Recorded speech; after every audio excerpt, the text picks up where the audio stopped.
My name is John Thompson. I turned 52 months before the world ended. I was sitting alone in my living room in Pittsburgh when the emergency broadcast cut through the late-night AM station I'd been half listening to. Normally, it would have been some monotone voice warning about a storm or missing child. But this time, the voice cracked with static, strained like the man reading it was afraid of what he was saying. This is a national emergency. Stay indoors. Do not approach those exhibiting violent behavior. Reports of contagion spreading in Philadelphia, Harrisburg, and Newark. I remember the exact words because I wrote them down on a yellow notepad I kept on the coffee table. Habit of mine, writing things down. I'd been a truck driver most of my life. Jotting notes about deliveries, directions, and numbers kept me grounded. Maybe that's why I started writing all of this down later. If I didn't, I don't think I'd believe half of what I lived through. At first, I thought it was another virus scare. I'd lived through swine flu, Ebola rumors, COVID years earlier. They always blew up the same way. Panic headlines, empty shelves at Walmart, people walking around with masks like the world was ending. And then weeks later, everything faded. Life went on. But this was different. I tried calling my daughter, Emily. She was 23, living in Cleveland. No answer. Straight to voicemail. I left a message telling her to lock the doors and keep the TV on. It was the last voicemail I ever left her. The next morning, Pittsburgh was buzzing. Lines at gas stations stretched down blocks. Grocery stores looked like war zones. People fighting over bottled water and peanut butter. I went to Giant Eagle on Baum Boulevard to stock up. Figured it would blow over in a few days, but I didn't want to be caught without supplies. That's when I saw it for the first time. A man was slumped against the sliding doors, his shirt soaked red. At first, I thought he'd been stabbed in a robbery. A woman knelt beside him, crying, shaking his shoulders. Then he moved. Not the way a man moves. His head jerked, body twitching like a marionette with tangled strings. And then he lunged at her throat. The sound. I'll never forget it. Wet, choking, tearing. The woman's screams curdled into gargles as blood sprayed across the glass doors. People froze in horror. Someone screamed. That snapped the crowd out of it. Suddenly, everyone was running, shoving, trampling over each other. I should have run too. But I didn't. I stood there, staring as the man chewed through her neck. He looked up once, his face slick with blood, eyes white and milky. He wasn't human anymore. That was the moment I realized this wasn't a flu or riots, or whatever the hell the TV was trying to sell us. This was something else. Something that belonged in nightmares. I don't remember how I got inside. My hands were shaking, my body on autopilot, pushing a cart through chaos. People were grabbing anything they could. Bread, milk, bags of chips. None of them were thinking long-term. I was 50 years old, too many bad knees and bad choices. But I knew one thing. If I wanted to live, I had to think beyond tonight. I filled the cart with canned goods, water jugs, first aid supplies. My instincts as a trucker kicked in. I knew how long food lasted on the road, what spoiled, what didn't. I avoided the produce section entirely. That's when I met Marcus. Ex-cop, tall, shaved head, barking orders at strangers like he was still on the force. He wasn't grabbing food. He was grabbing people. Telling them to stick together, to head upstairs and barricade. I didn't know it then, but that bastard would be the thorn in my side for the next 550 days. I should have walked away. Should have gone home, locked the doors, tried to wait it out. But when the lights flickered, when the screaming outside grew louder, and when the moans started echoing across the parking lot, I knew home wasn't safe. That supermarket was the only chance I had. So I followed Marcus and the others. We pushed shelves across doors, stacked soda crates against windows, chained the side entrance shut. By the time the sun set, there were 12 of us locked inside. 12 strangers. 12 scared, desperate people. We didn't know it then, but that building would become our tomb, our prison, and our only salvation. And me, John Thompson, age 50, I became their reluctant leader. Not because I wanted to, but because when the world ended, The people inside that supermarket needed someone who'd already lived through enough endings. The next morning, the city had turned into something unrecognizable. Pittsburgh wasn't my Pittsburgh anymore. Smoke drifted over the skyline like the breath of some enormous, dying beast. The streets were littered with abandoned cars, shopping carts overturned, and the remains of people who hadn't made it inside a building in time. I had barricaded myself in the Giant Eagle with Marcus and a few others the night before, but even with reinforced doors and stacked crates, I couldn't stop the nagging thought. This wasn't the worst yet. The screams started early. Someone in a nearby building had let the undead in. I didn't know how many. The sound of moaning, scratching, and pounding echoed down the streets. I pressed my back against the cold metal of the freezer doors, trying to steady my hands. My knees ached, every joint reminding me that I was 50. I wasn't built for running anymore, not for long distances. Survival would require brains over brawn, cunning over speed. Outside, the crowd had grown. People were panicking, desperate for food, water, anything to hold on to before it was all gone. I peeked through a crack in the boarded-up window. A woman was yelling at a man who had dropped a loaf of bread. The man shoved her and she fell, scraping her arm. I wanted to run out and help, but I knew better. The streets were crawling with those things. The people out there weren't even the biggest threat anymore. Inside, the small group had gathered in what used to be the produce aisle. Marcus was pacing, barking orders as if he were still on duty. "We need shifts. Watch the windows. Check the back entrance. Don't let anyone in without me seeing them." I could feel his tension radiating, but I stayed silent. Leadership wasn't mine yet, and the group needed him, for now. I focused on the supplies. I counted the cans of beans, the bags of rice, the cases of water bottles. Enough for a week if we rationed carefully. The problem was, we were already down a few bottles thanks to panic-drunk scavenging by some of the younger ones. Then it happened. The first wave. A crowd of people had broken into the nearby convenience store. They were running, screaming, and behind them came one of them. A person, or at least what used to be a person. I caught only a glimpse, bloodied, jerking, relentless. It lunged at a man in the parking lot. People screamed and scattered. Some ran right into the street, right into the path of cars that had no one driving them. It was chaos, pure and unfiltered. And yet, inside the supermarket, we could hear it all. The pounding on glass, the shrieks, the screams that ended too quickly. Maria, a schoolteacher in her 30s, grabbed my arm. "John, we can't stay here. We'll starve if we don't move," and she didn't finish. Her eyes were wide, her face pale. I could feel her fear, but I knew she wasn't ready for what I was thinking. We needed a plan. I started assigning tasks quietly, methodically. Kyle, the teenager, probably 17, was nimble and fast. I told him to scout the aisles for hidden food. Maria would keep an eye on the freezer doors and write down inventory. Marcus would bark orders, but I silently calculated how to manage him later. Hours passed. The sun rose higher, and the city outside became a scene from a nightmare. Smoke, fire, looters, and worse. I realized that those screaming outside weren't just panicking. They were dying. They'd been bitten. They'd become the creatures that would eventually try to get to us.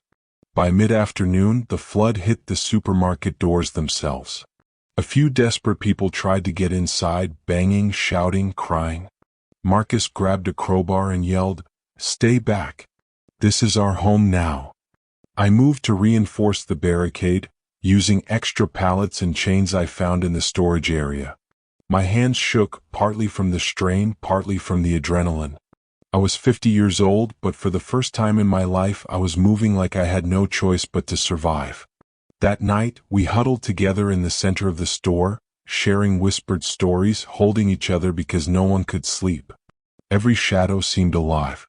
Every noise was a threat. The generator hummed, a weak comfort against the darkness pressing against the walls. I thought about Emily, about whether she was alive in Cleveland. My chest ached with a kind of hopelessness I hadn't felt since my wife died years ago. But I pushed it down. Hope was a dangerous thing if it made you hesitate. We couldn't afford hesitation now. When the sun set again, the supermarket became a tomb. Outside, the moans never stopped. Inside, 12 frightened humans clung to whatever scraps of courage we had. And me. I realized that survival wasn't going to be about food or weapons alone. It was going to be about keeping the fragile threads of humanity intact, and keeping the people around me alive long enough to see another sunrise. That was the first day I truly understood the weight of being 50 in a world gone mad. The night after the first flood of panicked survivors, silence fell like a blanket over the supermarket. It wasn't peace. It was a quiet that felt heavy, almost alive, as if the building itself was holding its breath. We worked in shifts. Marcus insisted on keeping watch, his eyes darting every few seconds to the glass doors as if expecting them to shatter at any moment. I, meanwhile, patrolled the aisles silently, counting inventory, checking the structural integrity of the barricades we'd thrown together in a panic. By sunrise, it was clear. The supermarket was our new world. The doors were stacked with pallets, chained, reinforced with metal rods we found in the storage room. Every window had been shuttered with wooden boards and even some of the heavier shelving units. It should have been enough. It wasn't. The first attack came just after mid-morning. A small group of the undead had found their way into the loading bay. They didn't break through the barricade yet. They had no patience. They banged and moaned, pressed their faces to the glass, scratched the windows, and screamed a sound that was half human, half raw animal. I swear I could hear the taste of hunger in it. Marcus nearly lost it. He screamed for everyone to arm themselves. I grabbed the nearest metal rod, my hands trembling, and stepped beside him. 12 of us, all huddled in the aisle, trying to make sense of what was happening. The moans outside weren't people anymore. Not really. The first casualty happened the moment we realized just how fragile our fortress was. Kyle, the teenager, had wandered too close to the back entrance while trying to retrieve a box of canned tuna. One of the creatures lunged through a gap we hadn't noticed, tearing his leg open before anyone could react. The sound of him screaming was worse than anything I'd imagined. Worse than the sounds outside. I ran, pulling him back inside, trying to hold him together, but it was too late. The blood, the smell. It filled the aisle instantly. Marcus shouted something, but it was all noise, and Kyle's eyes were wide with panic, staring at nothing. We learned 2 things that day. The undead weren't just outside. They could be anywhere. We weren't invincible. Maria started crying. Softly at first, then louder. She had grown close to Kyle in the short time we'd been together, and now she was holding his arm, begging him to breathe, to stay with her. I wanted to scream at her to stay calm, to stop drawing attention, but I didn't. She needed something human in that moment. And maybe I did too. We reinforced the loading bay immediately. Stacks of crates, chairs, and even freezers were wedged into the gaps. Marcus kept barking orders, but I began to see cracks in his leadership. He was reacting with brute force, not strategy. That was going to get us killed if we weren't careful. That night, after the moans outside had faded into intermittent scratching, we held a meeting. 12 people crowded in the center of the store, exhausted and bleeding from minor cuts and bruises. I spoke. My voice was hoarse. We can't just survive hour by hour. We need rules. We need structure. If we don't act like a community, we're going to fall apart. And if we fall apart, I didn't finish. Everyone knew what I meant. Marcus shot me a glare, but he didn't argue. Not yet. We established the first real rules. Watch shifts would rotate every 4 hours. No one goes near the back entrance without a team. Inventory must be tracked daily. No fighting among ourselves. Anyone breaking the rules would face consequences. I went to bed that night on the floor of the cereal aisle, my back pressed against a stack of boxes. I thought about Emily again. My chest ached in a way I couldn't explain. I'd survived 50 years, seen friends die, loved people I'd lost. But this was different. It was relentless. And it wasn't stopping. Outside, the undead were still there. Waiting. watching, pressing against the barricades we'd built with so much fear and desperation. And I knew deep down that today was just the beginning. The first few nights after the attack on Kyle left us all on edge, but it wasn't the groans or the banging from outside that scared me most. It was the quiet. By day 3, the supermarket felt alive. Every shadow seemed to move, stretching just slightly when I wasn't looking. I started noticing small things. Cans knocked off shelves that no one had touched, footprints in the dust near the loading bay that didn't match anyone's shoes, and a constant, faint whispering at the edge of hearing. I tried to tell myself it was exhaustion. We were all sleep-deprived, stressed, constantly smelling blood and fear. But the whispers weren't my imagination. Marcus didn't notice, or maybe he refused to notice. He still barked orders, still paced the aisles like a man trying to outrun death itself. But even he jumped the first time a pallet toppled in the back storage room, a sound that echoed like a gunshot.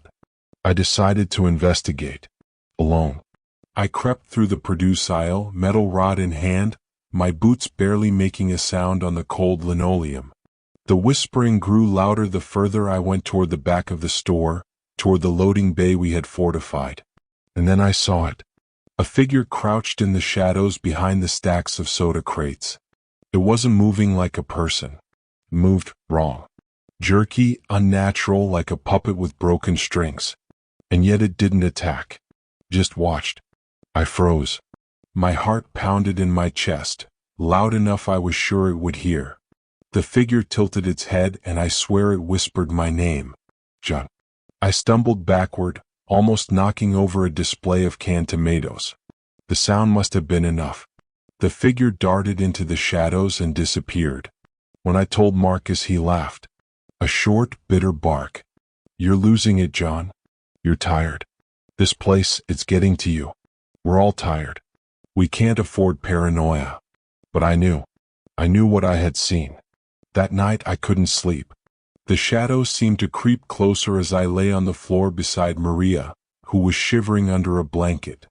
The whispers returned, faint, impossible to locate. I wanted to believe it was fatigue, hallucination, but every instinct in my body told me it wasn't. Something was inside the store with us. Something alive. Something waiting. Over the next few days, the whispers grew bolder. Items started disappearing. A bag of rice here, a box of canned beans there. At first, we thought it was the younger ones scavenging secretly.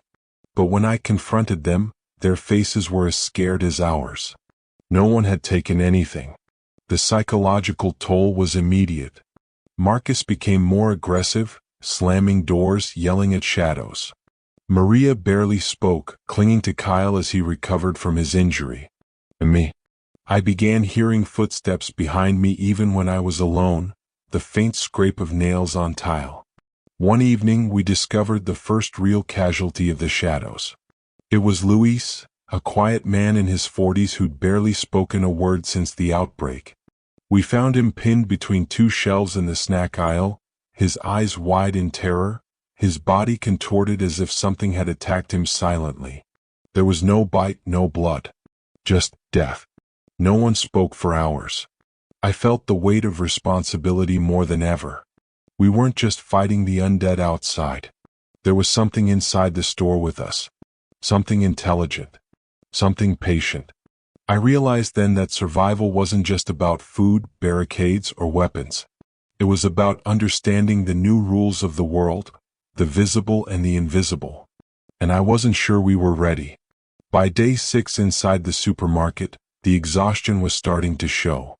We weren't just physically drained, we were fraying at the edges, the kind of mental wear that made small arguments explode into shouting matches.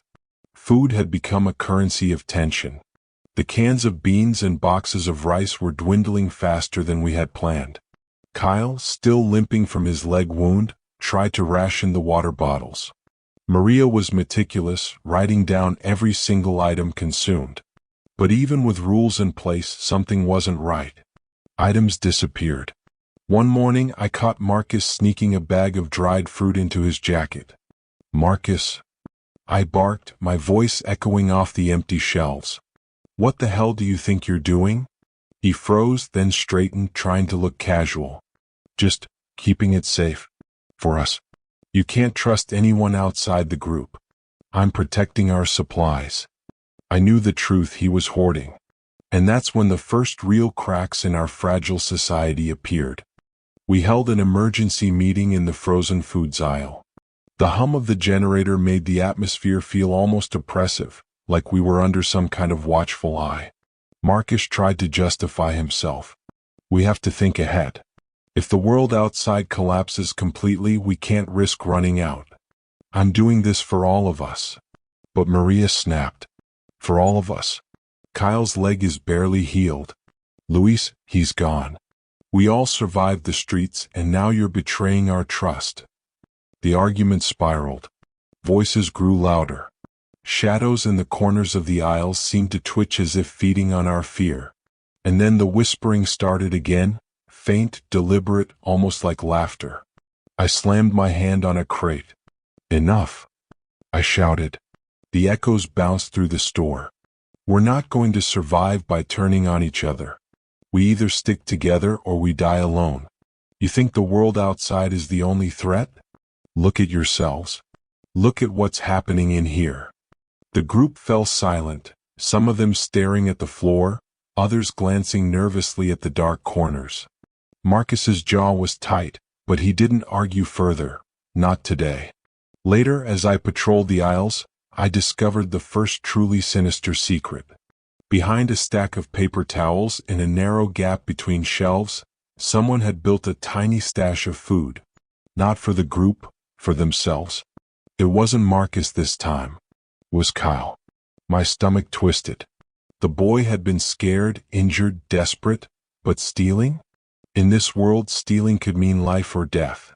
I confronted him quietly, pressing my rod against his shoulder. Kyle, what is this? His eyes were wide, frantic. I was scared, John. I thought I wouldn't make it. I didn't want to die hungry. I understood. I did. But the rules were clear. In a world like this, secrecy could kill us all. You can't do this, I said softly. We survive together or we don't survive at all. No secrets. No lies. Kyle nodded, tears in his eyes, and began returning the stash to the main supplies. That night, the whispers returned again, louder. I didn't sleep. I sat in the corner of the cereal aisle, metal rod in hand, listening. They were coming from somewhere deep in the store, somewhere I hadn't dared investigate yet. The employee-only storage rooms, long locked, full of shadows and secrets. I realized something chilling. The supermarket wasn't just a shelter. It was alive. It was watching us. And it had secrets of its own. The whispers never stopped. By day 10, I could feel them under my skin, crawling, following every movement. They weren't just sounds. They were a presence, watching us, learning from us. That night, I couldn't sleep. The fluorescent lights buzzed overhead, flickering as if in warning. I slipped my rod into my hands and started patrolling the aisles again, my steps silent, careful. That's when I noticed the door.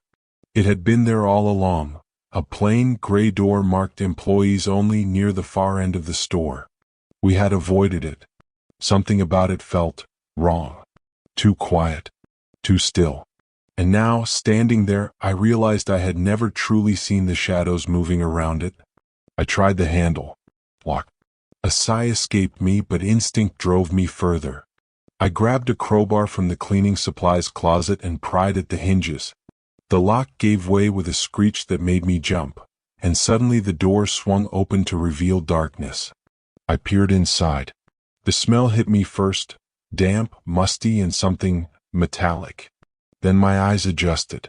The room was a maze of storage shelves, stacked high with boxes that hadn't been touched in years. Some shelves were collapsed, dust covering everything like a tomb. And then I saw it, footprints in the dust. Not ours. Small, uneven, as if something with claws had wandered through. I froze. The whispers were louder here, echoing from the far corners of the room. I stepped inside, careful, my rod raised. Every sound, a falling box, a creaking shelf, made my heart leap. And then I found the first clue, a makeshift living area hidden behind stacks of old cardboard boxes. A tattered blanket, a can of beans half-eaten, and a journal. I opened the journal. The pages were filled with scribbles, frantic handwriting. Someone had been here before us. Someone had survived. And then the entries changed. The writer spoke of watchers, shadows that whispered secrets, preyed on fear and drove survivors insane. The last entry was a scrawl. They are inside.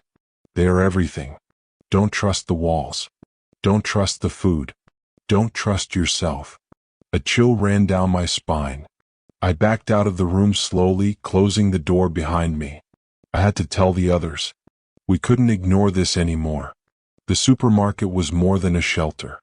It was alive, and it had secrets, secrets that could either save us or destroy us. The next morning, I gathered everyone. Marcus was skeptical. Maria's eyes were wide, and Kyle clutched my arm nervously. I explained what I had found, careful not to overstate what we didn't understand. We need to explore the hidden areas of this store, I said. There might be supplies we haven't seen. But we also need to be cautious. Something else is here, something intelligent. Marcus scoffed. Intelligent? John, it's a building. We're seeing shadows and hearing noises because we're losing our minds. That's all. But I wasn't convinced. Not anymore. I could feel it in the walls, in the air. Something was watching, learning, and waiting for a mistake. That night I couldn't sleep. The shadows seemed closer than ever.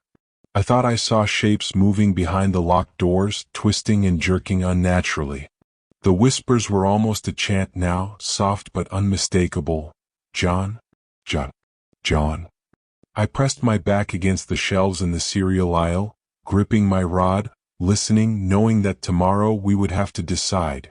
Explore further or risk staying blind in a store that was no longer ours alone.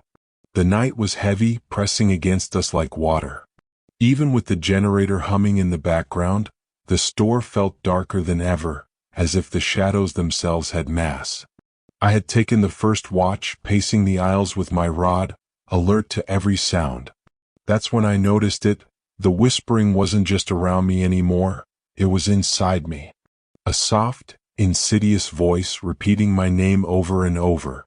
John, John, John. I shook my head, trying to focus. It's just the shadows, I muttered. Nothing else. But deep down I knew that was a lie. Suddenly, a loud crash echoed from the back storage room, the one I had discovered a few nights ago. I ran toward it, every step careful. The shelves were knocked over, boxes strewn across the floor. Nothing moved at first. Then I saw it, a shape crouched among the debris, its outline flickering like smoke. It had no face. Just darkness, absorbing the dim light around it. And it moved with impossible speed, darting from shadow to shadow, avoiding my rod with unnatural agility. I shouted for Marcus and the others. Maria screamed from the corner. Kyle clutched his blanket like a shield. The shadows responded. They shifted and twisted, forming shapes that resembled the people we had lost. Luis, strangers we'd seen in the streets, even friends who had vanished. They whispered, mocking, beckoning, laughing in a voice that sounded like a chorus of nightmares. Marcus lunged at the darkness with a crowbar, striking nothing. It's nothing. It's just. And then the shadows condensed, almost solid, and struck. Marcus went flying backward, crashing into a shelf. He groaned, disoriented, blood trickling from a gash on his forehead. I realized then, these shadows weren't hallucinations. They were physical. They could hurt us, and they could see fear. We barricaded ourselves in the frozen foods aisle, piling carts and pallets. Kyle sobbed quietly. Maria whispered a prayer I didn't recognize. I gripped my rod so tightly my knuckles turned white. The shadows prowled outside our barricade, whispering threats, forming grotesque shapes. I could hear Marcus muttering curses, trying to rally us, but we were trapped in our own fear. Hours passed. Or maybe minutes. I lost all sense of time. Eventually the sounds faded. The whispers retreated, dissolving into the hum of the generator and the occasional drip of water from the pipes. When we finally emerged, the store was eerily quiet. Nothing had moved. Nothing had been stolen. But something had changed. The shadows were no longer just in the corners. They were everywhere, in the flicker of the lights, in the reflection of glass doors, in the spaces between shelves. And I knew one thing for certain. The supermarket wasn't just a place of survival anymore. It was a predator. And we were its prey. The morning after the shadows attacked, the supermarket felt suffocating. Silence had replaced the whispers, but it wasn't peace. It was the calm before a storm. We moved cautiously, barricades still in place, hearts pounding. Every aisle seemed longer, darker, as if the store itself had expanded overnight. The cold from the freezer section gnawed at our bones, reminding us that even with supplies, the world outside had no mercy. Then we found the first victim. Kyle was missing. At first I thought he'd hidden somewhere, frightened, panicked. But Maria's scream shattered the illusion. We found him near the back of the store, pinned beneath a fallen shelf. Blood covered his clothes, and the shadows lingered nearby, shifting like smoke, watching. I rushed to lift the shelf, muscles straining. Marcus and Maria helped, but the weight was too much. The shadows pressed closer, whispering, mocking. Kyle gasped weakly, eyes wide with terror. "John, it's them?" I swallowed hard, forcing calm. "We'll get you out. Just hold on." But the shadows weren't passive observers. They attacked again, lunging as if sensing our fear. Marcus screamed, swinging his crowbar, but the shadows phased through objects, striking unpredictably. In that moment, I understood something horrifying. We couldn't fight them head-on. We had to make a choice. "Go!" I yelled.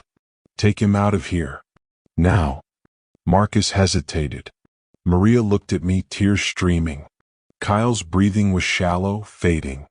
And then I realized the truth. One of us had to distract the shadows. One of us had to stay. "I'll do it," I said before anyone could argue. "No, John." Maria cried. "You can't." "Yes. I'm the only one who can buy time," I said, gripping my rod tightly. I turned to the shadows, letting my fear fuel me, making myself visible. "Come on. If you want me, take me." The shadows surged forward, a mass of darkness twisting and writhing. I ran down the aisles, luring them away from Kyle and the others. Every step was agony, my body screaming, my mind screaming louder. Behind me, I heard the carts rattle, shelves topple. The others were escaping. I didn't look back. Finally, I slammed a storage door behind me, hoping it would hold. My chest heaved. My arms burned. I could hear faint whispers, softer now, as if mocking me from the other side. I had survived, for now. But the cost was clear. Kyle had been saved, yes, but the shadows had learned that we could be manipulated, that fear could be used against us. That night, as I sat alone in the frozen aisle, I realized survival wasn't just about food, water, or safety. It was about sacrifice. And the supermarket demanded it. Morning came with a hollow light, weak and gray, seeping through the supermarket windows. The air smelled of dust, metal, and something else I couldn't name, fear maybe, or decay. We gathered in the main aisle, a tense silence hanging over us. Kyle had recovered enough to walk, but the trauma showed in his eyes. Marcus was quieter than usual, jaw tight, hands twitching. Maria stared at the floor, whispering prayers under her breath. The night had changed us. Not just physically but mentally. The shadows had shown us what they were capable of, and now none of us could trust each other fully. I tried to speak, to rally the group. "We survived last night. That's what matters. We'll get stronger, smarter. But we need to stick together." Marcus snorted. "Stick together? We barely survived being in the same aisle without almost killing each other. And now you tell us we should trust each other with those things out there?" His words hit too close to home. I realized he wasn't wrong. Fear had already started to eat at us little by little. Every glance carried suspicion. Every movement could be a betrayal. Maria spoke, voice shaking. It's not just the shadows. We don't know what's waiting for us. We're all fragile. Mentally. Physically. And this place, she gestured at the store around us. It's not neutral. It's alive. I had felt it too. The whispers. The eyes in the dark. The sense that we weren't just hiding from the world outside, we were being hunted by something inside. Later, while checking the perimeter near the back storage rooms, I found evidence of tampering. Someone had moved boxes, hidden items from the main supplies. Not Marcus this time. Not Kyle. Someone else. A cold dread settled over me. The cracks in our trust weren't just emotional, they were physical. Someone was hoarding, sabotaging, or preparing for something. I confronted Maria quietly, just the two of us near the freezer aisle. Have you seen anything strange? Items moved? Shadows acting differently? She shook her head, wide-eyed. I don't know. I try not to look too closely. But I feel it too, John. Like the store itself is testing us. Seeing how far we'll go for survival. Her words chilled me. The supermarket wasn't just a shelter or a predator. It was an experiment. We were the subjects. And whatever we did, whether we hoarded, lied, or sacrificed, it was watching, learning, feeding on us. By nightfall, tension had reached a breaking point. Arguments erupted over trivial things. Water rationing, food distribution, even the position of barricades. The shadows remained silent that evening, but their presence was felt in every glance, every hushed whisper. I sat alone in the cereal aisle, gripping my rod, thinking of Kyle, of Marcus, of Maria. The fractures in our trust ran deep, and I knew that if we didn't find a way to unify, or at least survive our own fear, we wouldn't make it another night. The supermarket didn't just test our survival skills. It tested our humanity, and we were failing. By the 10th night, the store no longer felt like a sanctuary. Every aisle, every corner seemed alive, waiting, watching, plotting. The shadows had not returned in their usual form, but their influence was undeniable. Items were moved, barricades partially dismantled, and faint, muddy footprints appeared where no one had walked. I called the group together, voice steady but tense. We can't ignore it anymore. Whatever this store is, it's playing with us. Testing us. Marcus muttered, "It's a building, John. Buildings don't play games." I shook my head. Not a building. Something in it. Something intelligent. It learns, it adapts, and it feeds on fear. We need a strategy. We decided to set traps. Using leftover wire, shelves, and boxes, we created rudimentary alarms, small noisemakers to alert us if something moved through an aisle. It was crude, but it gave us a sense of control. That night we waited. Hours passed in tense silence, broken only by the occasional creak of the building settling. Then, from the frozen food aisle, a soft rattle, the sound of a box top sliding. Marcus signaled me and we cautiously approached. Nothing. Then a shadow flickered. Not the usual dark shapes we had seen. This one moved with purpose, like a hand reaching for the alarms. Our makeshift trap triggered, sending a loud clang through the aisle. The shadow recoiled, almost in pain, before vanishing. "We can hurt it," I whispered. "We just need to be smart." But the relief was short-lived. Over the next hour, more traps were triggered, some harmless, others causing boxes and shelves to fall. We realized it wasn't just testing us, it was teaching itself our weaknesses. Every movement we made, every tactic we tried, it adapted. Maria's voice trembled. "It's like it knows us, everything about us." I nodded grimly. "It's learning. We have to assume that nothing we do is a surprise to it anymore." Then came the real horror.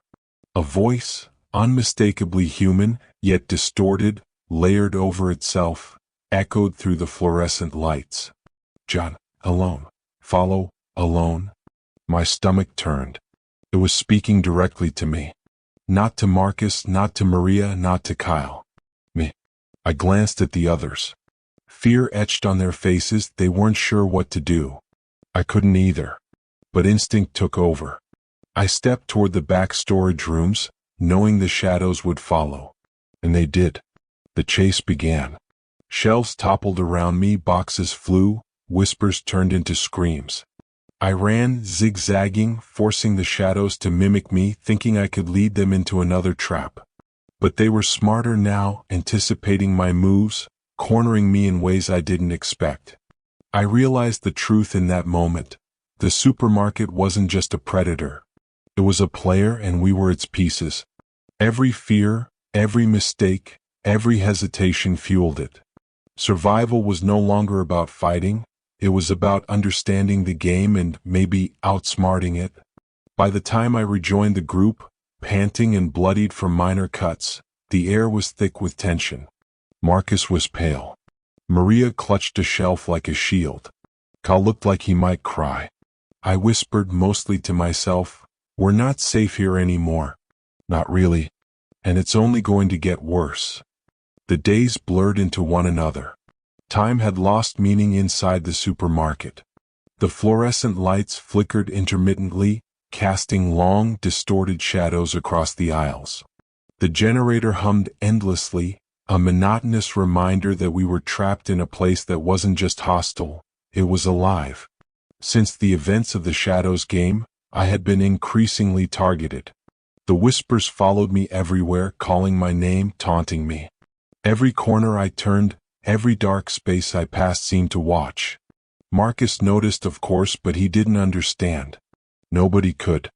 The others avoided me either out of fear or instinct. Maria stayed close to Kyle, whispering reassurances to him but never to me. Even Marcus, once loyal, now gave me sidelong glances, unsure whether to trust me or fear the attention I drew. I realized then that the supermarket had isolated me, not just physically but mentally. It was cutting me off from the group, weakening our unity, feeding on our disconnection. One night, while on watch in the frozen aisle, I heard it again. The voice, unmistakable, layered with something cruel and intelligent. "Alone. John, alone." I gripped my rod tighter and whispered back, a futile act of defiance. "I'm not alone. I'm never alone." The shadows didn't answer. They just shifted closer, curling around the shelves like smoke. Their forms hinted at faces I knew, faces of the dead, faces of the missing, twisting into grotesque parodies of life. I wanted to scream, but the sound caught in my throat. The isolation gnawed at me. Days without proper sleep, without human contact beyond whispered instructions, began to distort my thoughts. I caught myself talking to the shadows, bargaining, reasoning, pleading. "We don't have to do this," I muttered one night, pacing the aisle. "You don't have to hurt anyone. Just leave us alone." A box slid across the floor as if in response. That was enough to remind me, reasoning didn't work here. Negotiation was futile. The store was not a place of compromise. Meanwhile, Marcus and Maria began to fracture as well. Small arguments turned explosive. Kyle cried more frequently, missing the world outside that was gone, missing the people we had lost. Every day, the supermarket's influence spread further into our minds, isolating us, turning us inward. I found myself questioning reality. Was the voice real? Were the shadows learning faster than we could anticipate? Or had my mind finally begun to break under the weight of fear and isolation? That night, I sat alone in the cereal aisle, rod in hand, listening to the whispers, trying to remind myself of who I was. John Thompson, 50 years old, survivor. Not prey. Not a puppet. But deep down, I knew the truth. The supermarket had claimed the psychological high ground. And until we learned to fight not just the shadows, but the fear, the manipulation, and the isolation it forced upon us, none of us would leave alive. I had spent another sleepless night pacing the aisles, whispers following me like claws scraping my mind. The isolation was suffocating, but something had shifted. I could no longer run. Running only gave the shadows more power, more patience to study us, to anticipate our every move. I needed to confront them. Not blindly, not violently, but strategically. I needed to understand what we were dealing with. Marcus, Maria, Kyle, I said quietly, gathering them in the central aisle. The tension in the air was thick, almost solid. We can't hide forever. This thing is learning. It's testing us. Tonight I'm going to face it. Try to communicate. Find out what it wants. Marcus's jaw tightened. Communicate? John, that's suicide. You can't bargain with whatever that is. It's not human. It's not alive. I have to try, I said, voice steady but low. If we don't understand it, we'll never survive. And if it breaks us first, then hiding won't save any of us. They didn't like it, but no one argued further. We prepared, barricades reinforced, traps checked, rods and improvised weapons at the ready. I waited until the store was silent. No generator hum, no distant scraping of carts, just the low, almost imperceptible whispering that had become my constant companion. Show yourself, I called, my voice echoing off the high ceilings. I'm not afraid. I want to understand. The air shifted. A chill ran through the aisle. Shadows pooled and twisted, darker than the absence of light should allow. Then they coalesced into a form, humanoid but wrong. Limbs stretched at impossible angles, faces layered over each other, a writhing mass of dark whispers. It spoke, or rather, the voices overlapped in a chorus that sounded like everyone I had ever known and no one at all. Alone, afraid, feed, follow. I stepped forward. I'm not alone. You're not going to break us. Tell me what you want. The shadows paused, almost studying me. Then a single phrase emerged, chilling in its clarity: witness, survival, decay, choice. I didn't understand fully, but instinct told me it was a warning and an invitation at once. The shadows spread further, creeping along shelves, isolating me from the others with a careful precision. I realized the truth. This wasn't just a hunt. It was an experiment. Each action, each fear, each decision we made was being observed and recorded. Our reactions shaped the shadows' next move. And they were waiting for something, a mistake, a fracture, a choice that would give them sustenance. I stood my ground, heart pounding, mind racing. I don't know what you want, I said, voice shaking slightly. But I won't let you control us. Not fully. The shadows surged, filling the aisle with their mass, but they didn't attack. Instead, they pulled back, receding into corners, vents, and dark spaces above. They were testing me, gauging me, learning how far I could go. I returned to the group, shaken but alive. Marcus's eyes were wide. You talked to it, and it didn't kill you. No, I said quietly. It wants something more than blood. It wants us broken, divided, afraid. We need to be smarter than that. That night, as we huddled together, a new understanding settled over us. The supermarket wasn't just a location. It was a predator, yes, but also a teacher, cruel and unforgiving. And if we were to survive, we had to learn its lessons, anticipate its moves, and resist the fear that it thrived on. The confrontation hadn't ended the threat. It had only revealed the rules of the game. We had survived the confrontation, but the supermarket didn't forget. That night, the air was heavy, thick with anticipation, and an unsettling silence pressed in on us from every aisle. The shadows were patient, but now they were calculating. We could feel it. Around 2 a.m., the first sign came, the faint, metallic groan of a barricade giving way. At first, we thought it was the building settling. An old structure like this always moaned, but the sound repeated, deliberate and slow. Then the faint scratching like fingernails against wood. Kyle was the first to notice the breach. There, here, he whispered, eyes wide. I grabbed my rod and crept toward the noise. The shadows had begun to move with a terrifying intelligence, dismantling barricades one by one, testing our defenses, probing for weaknesses. And they were learning fast. We tried to hold them off, forcing traps, throwing objects, making noise to confuse them. But the shadows weren't just attacking. They were targeting us individually, predicting our moves, isolating each of us. It was Maria who first screamed. I turned to see a shadow looming over her, tendrils of darkness twisting around the shelves, reaching. Marcus lunged, rod swinging, but the entity anticipated it, ducking and striking back in a way that left him bruised and shaken.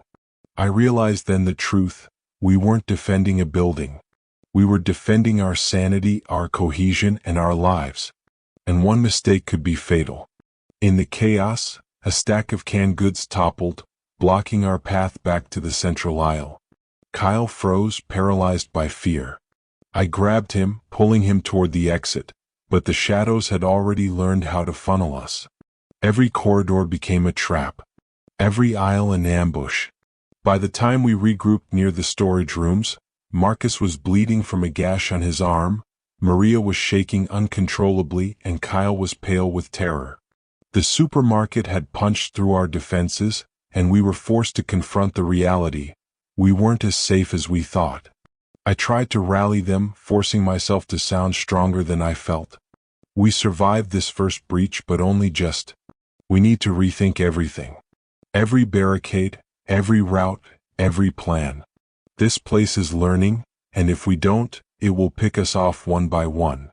The weight of that realization settled over us. The supermarket wasn't just a predator, it was a strategist. Every movement, every sound, every thought could be used against us. The fear wasn't just in the shadows anymore, it was inside us, growing, twisting, threatening to fracture our fragile unity. That night I stayed awake, listening. The whispers had returned, louder and more insistent, taunting, testing, drawing me further into their psychological trap. But I forced myself to remember, we had survived. For now. The first breach had shown us the stakes, and one thing was certain: the supermarket would not stop, and neither could we. The first breach had shaken us to our core, but it also ignited something necessary: resolve. Fear had driven the shadow's successes, and now, if we were to survive, we had to take the fight back, not with reckless aggression, but with strategy. I called the group together in the storage room, away from the main aisles. Marcus patched his arm with torn cloth, Maria sat quietly, hugging herself, and Kyle clung to my side. "Listen," I said, voice low but firm. "They're learning. Every move we make is observed. Every reaction recorded. We can't just wait for them to test our defenses. We have to make new defenses, smarter and unpredictable." Marcus frowned. "You mean, fortify the fort? More barricades?" "Yes, but differently," I said. "We'll rotate positions, set traps, and create decoys. They won't know where we are at any moment. We control the flow, the shadows respond, not the other way around." Over the next hours, we moved like a well-oiled machine. We reinforced the main entrances with layered barricades. Shelves, carts, boxes, anything that would slow or redirect the shadows. We rigged simple noise traps, cans balanced to fall at the slightest touch, to alert us when something approached. I led Kyle through a shadow mapping exercise, teaching him to watch not only what moved but how it moved, predicting patterns. Maria and Marcus worked on securing the storage rooms and creating escape routes, secret paths through back aisles and utility corridors. Every move was deliberate, every corner examined. The supermarket's oppressive presence was still there, still whispering, but now we were actively challenging it, claiming space that it had assumed belonged to it. Late into the night, I patrolled the aisles, testing our traps. A shadow slithered into the corner near the frozen section. I triggered a decoy, a stack of cans toppled, clattering violently. The shadow recoiled, confused, unsure of our positions. For the first time in weeks, I felt a flicker of hope. The supermarket could still harm us, still isolate us, still terrify us, but it didn't fully control us anymore. As dawn approached, I gathered the group again. We've strengthened our defenses, learned their patterns, and created options. We're not just surviving, we're adapting. And adaptation is survival. Marcus nodded, exhaustion and relief in his eyes. Maria allowed herself a small smile. Even Kyle looked a little steadier. But deep down, I knew this was only the beginning. Fortification could delay them, confuse them, even intimidate them for a while. But the supermarket was patient, and it never stopped learning. Tonight we would sleep, but tomorrow we would test our defenses. We would move smarter, think faster, and act as one. And I promised myself, as terrifying as the shadows were, as isolating and cunning as this place had become, I would not let it break us. The night was quiet, almost unnervingly so. After the fortification, the supermarket seemed to be watching us with patience, measuring our resolve, calculating our weaknesses. We knew the shadows would test us again, but this time, we weren't waiting passively. I gathered Marcus, Maria, and Kyle in the back aisle. Tonight, we test our countermeasures. We lure them into traps, force them to respond to us, and see if we can gain the upper hand. Understand? Marcus swallowed hard. And if we fail? Then we survive another day, I said grimly. But we won't fail. Not tonight. We spread out, each of us taking a position along the main aisles. Traps were set, toppled cans to create noise, stacks of boxes ready to collapse at a touch, and improvised lights to distract and disorient. Every movement was calculated, every step deliberate. The first shadow emerged near the frozen section, slinking along the floor. I held my breath, waited for it to enter the trap zone, and then triggered the first decoy. The cans crashed down, startling it.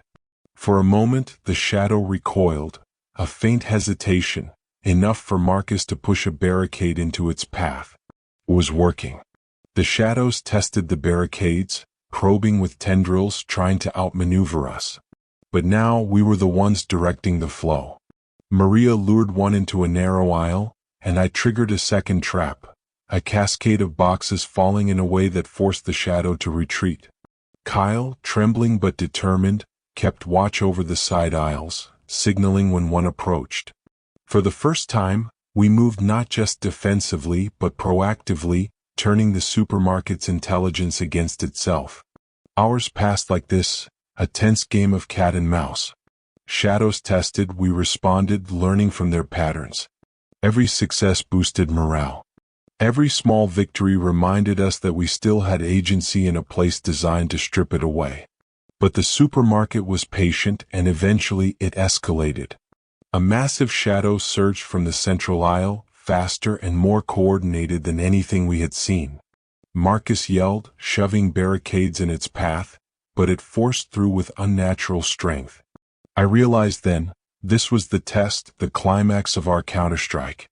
If we held, we had proved something fundamental, that we could fight back. If we failed, the supermarket would tighten its grip, breaking us mentally as well as physically. I stepped forward, rod in hand, and called out, "We are not yours to control. You will not break us." The shadow paused, recoiling slightly at the declaration. It was as if my words had an effect, a recognition of defiance. I don't know why. Maybe it was the sheer force of will, maybe the supermarket respected determination.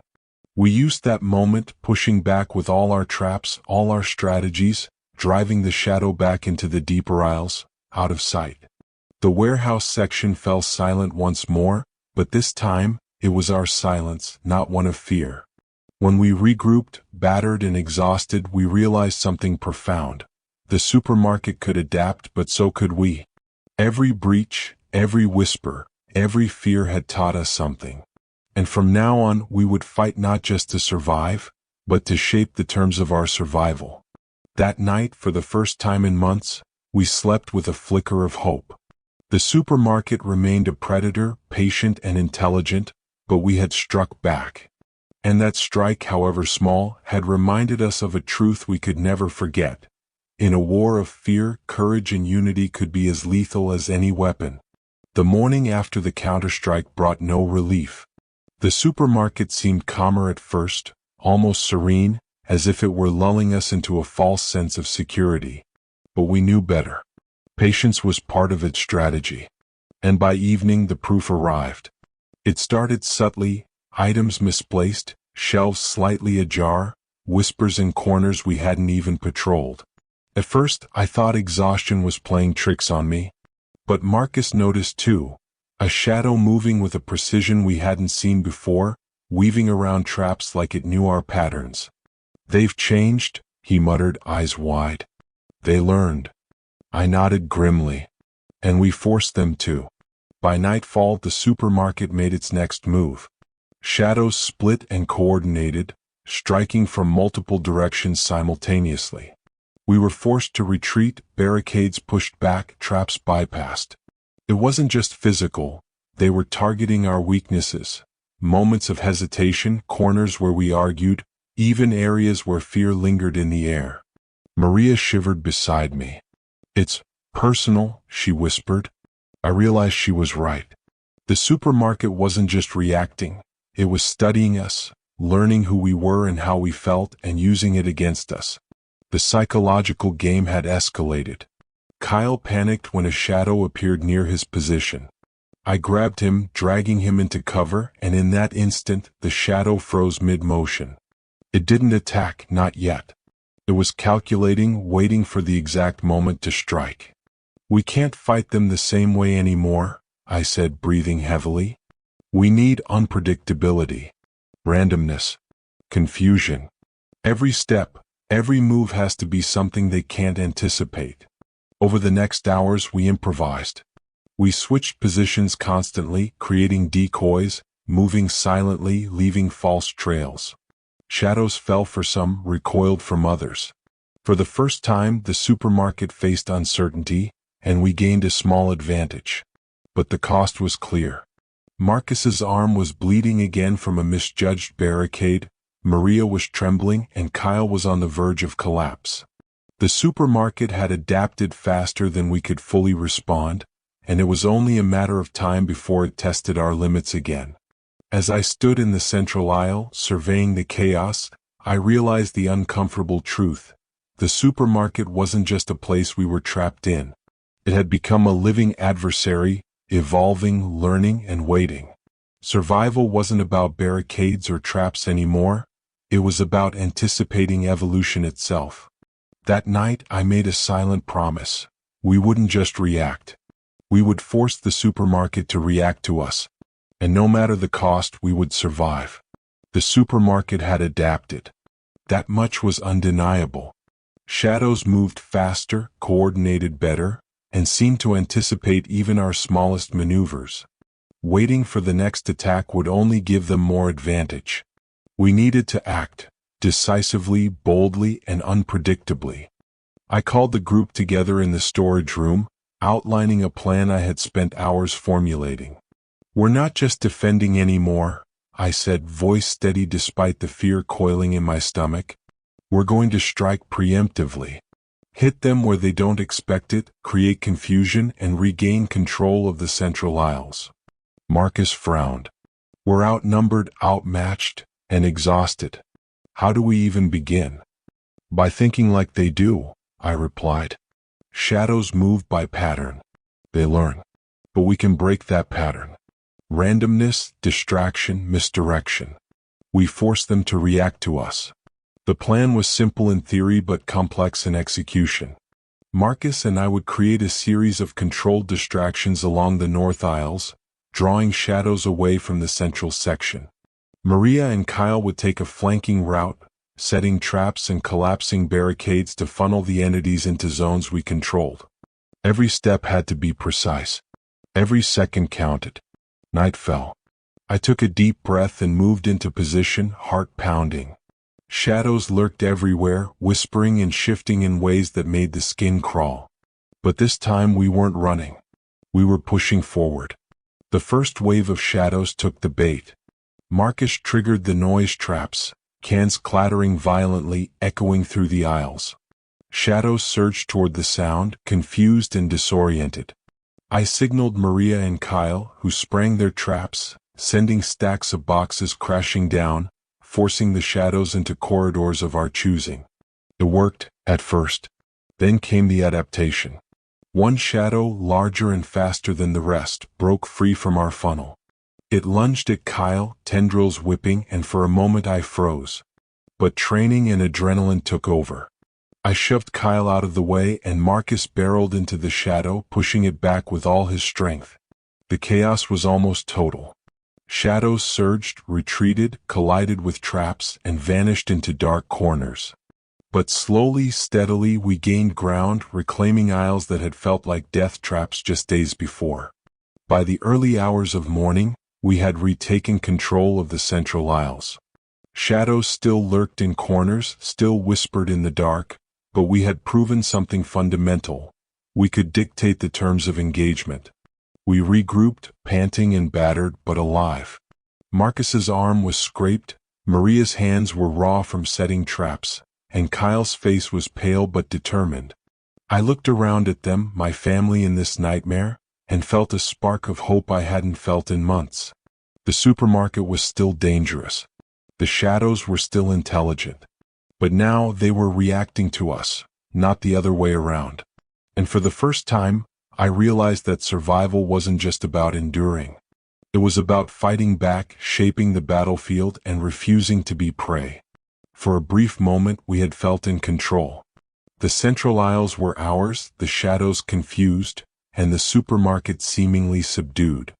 But the victory was fleeting. The supermarket didn't forget. It didn't forgive. And it didn't take defiance lightly. It started with whispers. Low, insidious murmurs echoing from every aisle. Then came the movement, faster, more coordinated, shadows moving as if connected by a single mind. They didn't just approach. They attacked with purpose, targeting areas we had just reclaimed. Marcus shouted as one lunged at him from behind a collapsed shelf. Maria screamed as another slipped through the cracks of our barricades. Even Kyle, usually vigilant, stumbled when a tendril brushed past his arm. I realized the truth almost immediately. The supermarket had learned from our preemptive strike. It studied us, adapted, and now it was using our own tactics against us. The very traps and corridors we had designed to control movement were being turned into death zones. "We need to retreat," I barked, adrenaline surging.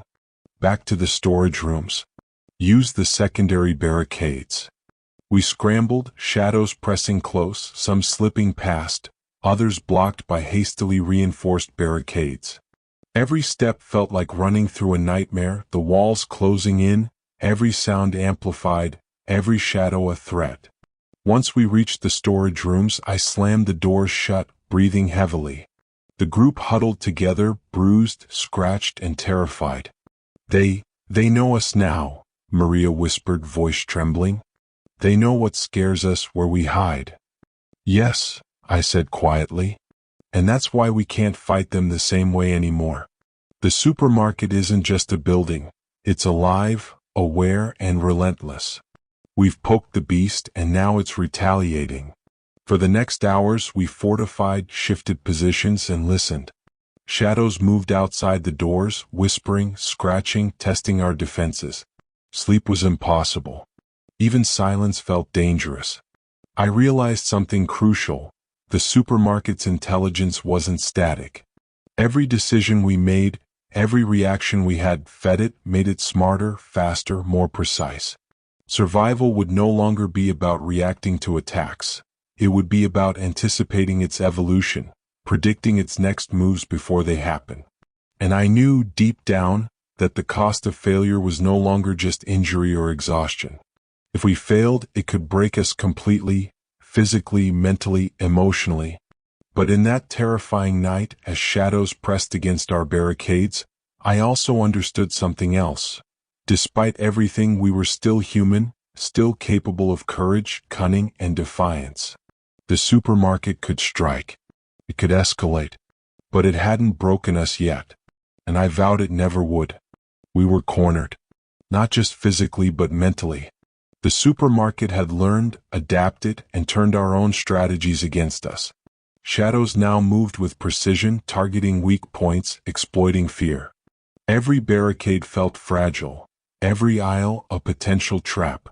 I gathered the group in the storage room, the dim light flickering above us. Marcus's arm was bruised and bleeding, Maria's hands were raw from constant labor, and Kyle's face was pale, haunted. But all of us shared the same resolve. We had to act, or we wouldn't survive another night. This ends tonight, I said firmly. We've been reacting, defending, running. It's time to force the supermarket to play by our rules. Marcus shook his head. We can't possibly beat it. We're outnumbered, outmatched. I held his gaze. Then we take risks it won't expect. We use fire, sound, confusion, everything. We create chaos so complete that even it can't adapt fast enough. We gamble with everything we have. We spent the next hours preparing. Fire extinguishers filled with makeshift smoke, broken lights rigged to flicker, improvised explosives from cleaning chemicals, and trails of food to lure shadows into traps. Every plan hinged on one principle: unpredictability. Night fell. I took a deep breath and led the charge, moving through the aisles like a storm. Marcus triggered the first distraction, smoke billowing and alarms clanging. Shadows surged, confused, colliding with our traps. Maria and Kyle flanked the northern aisles, collapsing shelves, creating barriers, forcing shadows into confined zones. The supermarket fought back, coordinating attacks, but the chaos worked in our favor, breaking its control over movement.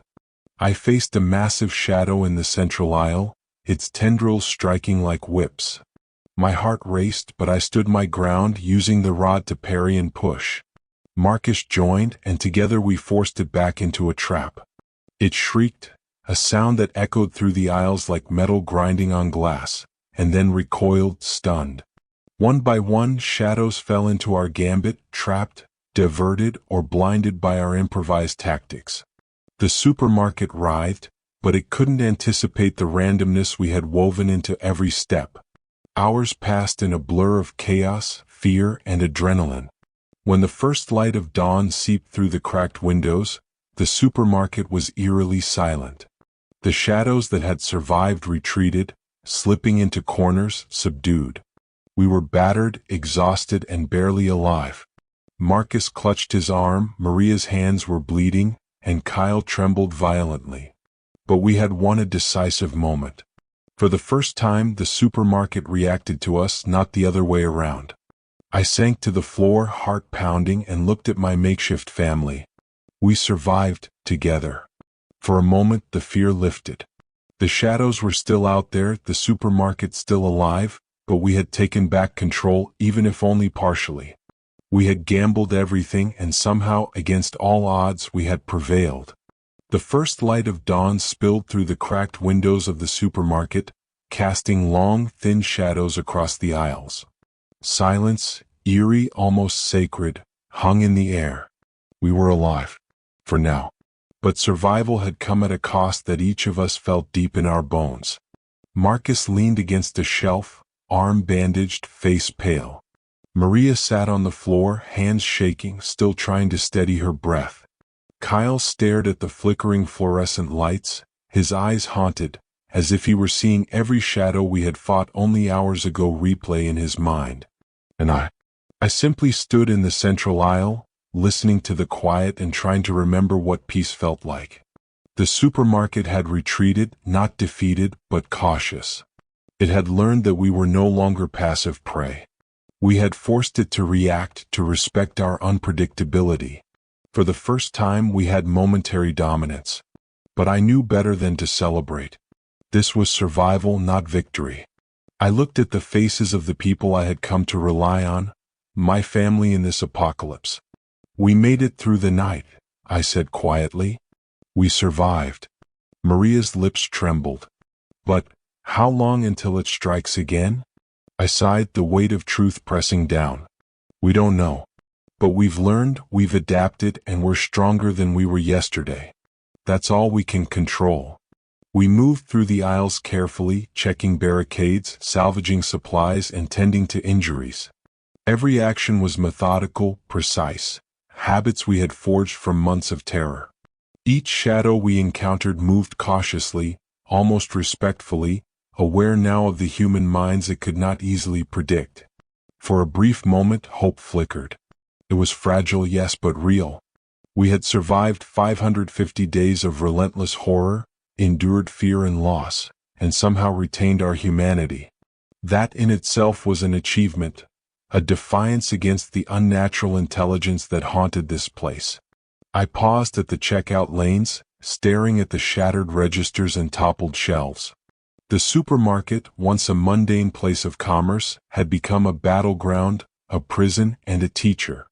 It had tested every limit, our courage, intelligence, and endurance. And through it all, we had learned what it truly meant to survive. Not just to live, but to adapt, fight, and protect one another no matter the cost. As the sun rose higher, casting a golden light across the ruined aisles, I felt a strange mix of relief and determination. We had survived the night, but the war was not over.